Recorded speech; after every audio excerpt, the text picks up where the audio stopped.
Good morning. So lánàá mo náà máa sọ̀rọ̀ nípa BUSOLA ELEYELE. Now BUSOLA ELEYELE, I saw your video and I saw what you did there. I am not against you searching for help or seeking for help if you need one. But I want to tell you, a lot of Nigerians are going through the same thing you are going to. It's not rosy anywhere, but people are trying.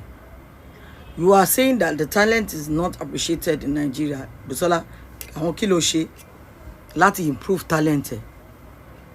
How have you even helped yourself? You see, Jack is a koko fún ẹ. You were doing better. At a certain time, you fall out. Ẹ̀yin tèmi, arábìnrin tí a mọ̀ sí MAMACITA ó ti jáde o wá blast Bukola Eleyele. Ó tún tú àwọn àṣírí kankan nínú fọ́nrán yìí nípa BUSOLA Eleyele, BUSOLA òkè Eleyele. Ó ní wípé arábìnrin ọ̀hún ó ní kó try fúnra rẹ̀ o, àti wípé ó tún sọ nínú ọ̀rọ̀ rẹ̀ wípé ó ní kí ló dé tó fi ń gbàlè 1 million naira, ó ní kí ló ṣe lè 300,000, 400,000, 500,000. Ẹ̀yin yẹn wá òpòrò kágbọ̀n ẹ jẹ́ ká gbọ́ látẹnu MAMACITA. A lot. I don't want to disclose. Mo gbọ́rọ̀. See, sori kéèyàn tó lè successful in life. Sori gbogbo àwọn ọmọ léré, ọmọ báńdẹ, gbogbo àwọn tẹ́ bá jọ wà backup singer. You have to be nice with them. Má sọ pé toró mo orin kọ, ṣé wọ́n ló máa lùlù, ìwọ ló máa gbérin. Wàá dá sáwọn tó bá wà pẹ̀lú ẹ̀. Wàá ṣe dáadáa fún wọn. So that kò ní kú wọ nìkan. Now you are complaining. Àwọn nǹkan tí wọ́n fi ṣe láti bà á jẹ́ ńkọ́. Why are you not telling people? Ṣebí ìgbà kan máa ń ṣe gig ní lórí Allen. What happened? Níbi club yẹn, ṣé bar ni àbí lounge ni wọ́n pè. So some Friday, what happened? You are not even trying for yourself. A lot táwa mọ̀ gbà yẹn. Instead kẹ́ ṣe gig àwọn ọkùnrin lè máa lé kiri. Instead kẹ́ ṣe gig rárá lè máa ṣe kiri. Now ó ti wá fọ́lá. Ó mọ̀ pé wọ́n mix business and pleasure ni. Lọ́wọ́ àwọn ọmọ olórin tó wà ń tàǹsìn tó ń blé tó ń bíko. Tọkùnrin bá ti distracted, if there is a distraction,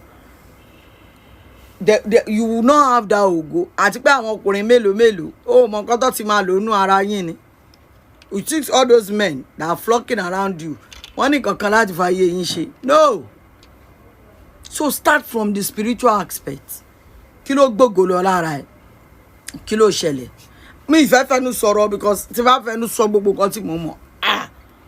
But mo tún pity condition. You might be depressed, you might be going through a lot, but at least àwọn ọmọ ẹ wà l'Amẹ́ríkà. Ẹnu ẹnìkan ló fẹ́ bọ́. Àwọn Ọlọ́run ti bẹ́ẹ̀ ṣe. So obìnrin mi fèsì jù ẹ lọ, ó dẹ̀ ń jí ó lọ ṣiṣẹ́. Social media ti wà. Kí ló dé tó utilize page ẹ láti máa ṣe advert, birthday shout out? Ó rí Tọ́pẹ́ Àlàbí ni. Ó rí gẹ̀ tó kọ ayé ọpẹ́ yọ ni, kí lorúkọ ọmọ yìí máa ń gbàgbé. Àwọn èèyàn máa ti mọ̀ nǹkan tí mo sọ. Wọ́n máa lọ concert, wọ́n máa kọ street jam, wọ́n máa àwọn kí ló dé tó bá wọn ẹgbẹ́ ẹ̀ tó kó lè máa rorúkọ. Ó rí atóríṣe ni. Ṣebí gbogbo wájọ wà ní Báyọ̀wá films and record ńgbà yẹn. Ó lè sọ pé Báyọ̀wá ló bá tiẹ̀ jẹ́ because a lot of people ti gba ọ̀dọ̀ Báyọ̀wá kọjá tí wọn bá ti wọn jẹ́. Atóríṣe move on, ó step up, ó tún kúrò ńbẹ̀, ó tún fi nǹkan kún nǹkan kò jókòó tẹ̀tẹ̀rẹ̀. Tó bá rí party burial ó máa gbà. Tó bá rí party ọlọ́mọ ó máa gbà. Tó bá rí wedding ó máa lọ, ó máa ṣe surprise package. Everybody mú nǹkan mọ́ nǹkan ni. Don't just sit there and expect miracle.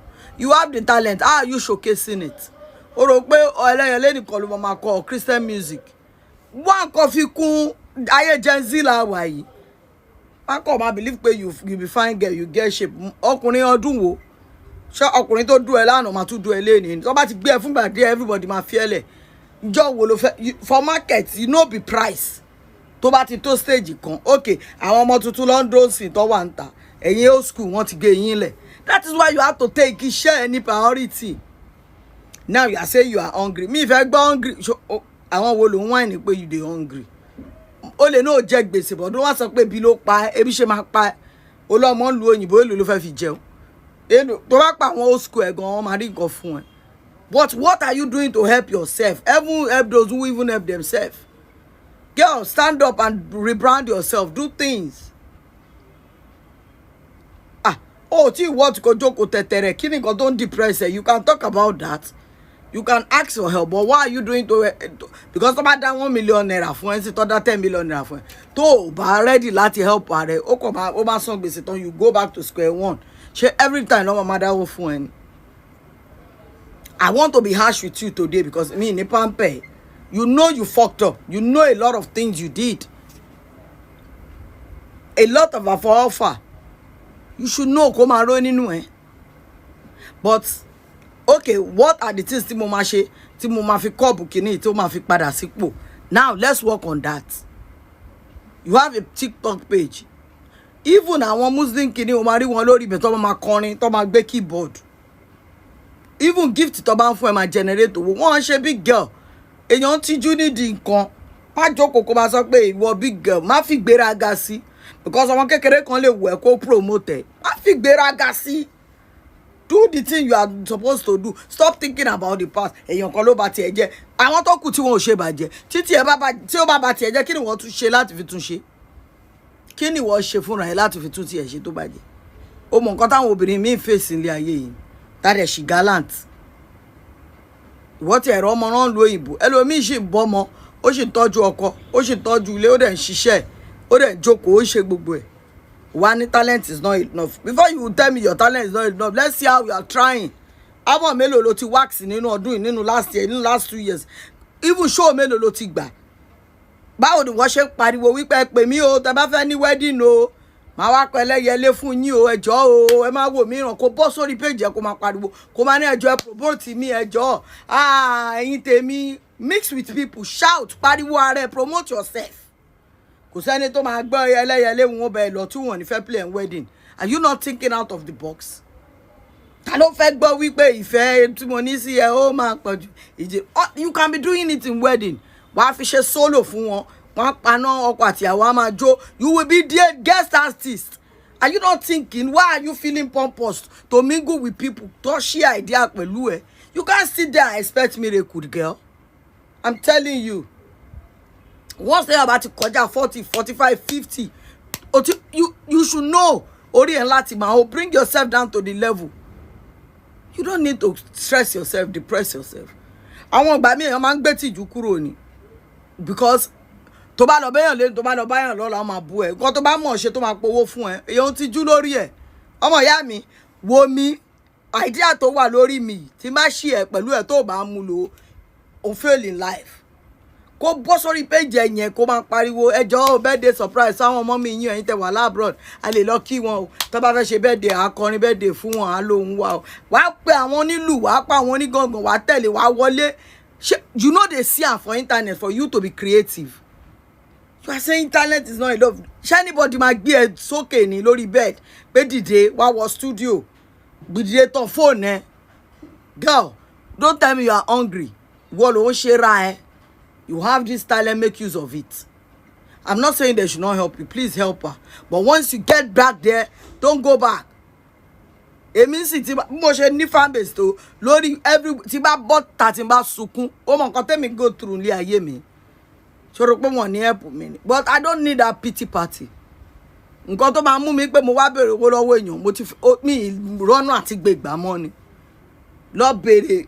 Mi kọ́tọ́ táwọn èèyàn lè dáwó fún mi bóyá mo ní police case mo ní issue tó jẹ́ wípé wọ́n máa lo connection mi ń bọ́ ta because ojú máa ń tìyàn wọ́n máa fojú èèyàn kò dẹ̀ sẹ́ni tí ò ń tọrọ but there are some things tó jẹ́ pé wọ́n máa ní ẹni dẹ̀ try kò fẹ́ béèrè owó mo fún ni jẹ́ kó máa sọ bẹ́ẹ̀ last time mo come out you did not make amend of yourself this time you are doing the same thing ǹjọ́ wo ló fẹ́ ṣe yẹn dà. Do it once and for all. Do it once and for all. Let's help you now. Kò sí big girl wèrè kan bí kan o. Má feel pé celebrity kankan.